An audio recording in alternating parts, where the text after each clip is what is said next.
Well, just the 7 races set down for decision at Club Menangle on Saturday night, but what an outstanding program, highlighted by the appearance of Stylish Memphis, this champion mare. Also, Krug coming over from the stables of Cran-Dalgety in New Zealand, now joining Jack Trainer.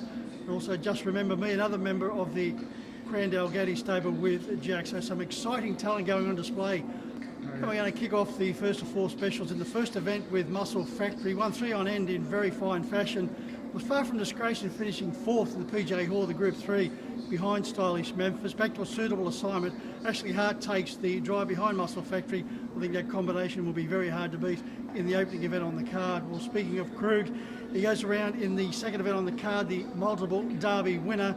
And although he's first up at Club Menangle, I expect him to prove very hard to beat. He's coming off a very solid performance and scoring at Cambridge last time out. Whatever beats Krug will be winning the race. So it'll be interesting to see how he progresses now in Australia under the care of Jack Trainer. To the third event, well, on the subject of the Kiwis, and Be My Rose was very exciting in winning first up for Paul Fitzpatrick. She was an odds-on favourite last week, hit the line strongly over the concluding stages. Gavin Fitzpatrick, her driver, was very impressed with the performance and feels that she will only continue to improve as we build towards the Miracle Mile Carnival. And going over the last event on the card, race 7, the Peter Russo trained prosecution witness, I think, can put forward a very strong argument for his claims in this particular event.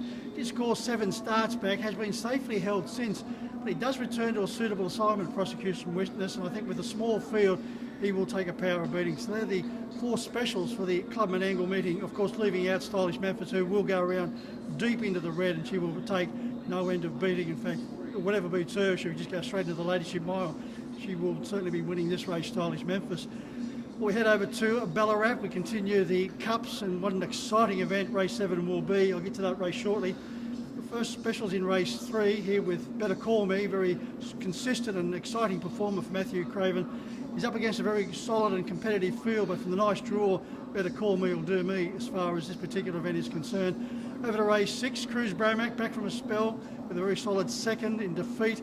He will strip fitter, he's drawn wide, but I think Cruz Bromack will take a power of beating now that he's got that one runner under his belt. He certainly wouldn't be out of place in the Ballarat Cup.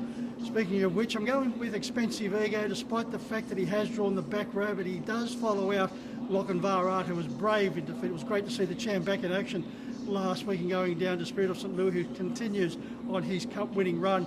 Spirit of St. Louis from gate 1 will firstly hold that peg position and probably get a nice cosy run on that particular peg roll.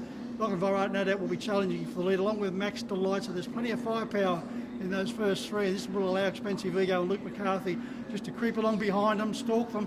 I think he'll be finishing stronger at the end of the 2,700 metres. Expensive Ego. Well, in the last, the Emma Stewart-trained Tiquiro, I think, is also a very suitable investment on the card. So they're my thoughts about both Club Menangle and also the big Ballarat Cup meeting on Saturday night. Until next time around, good punting.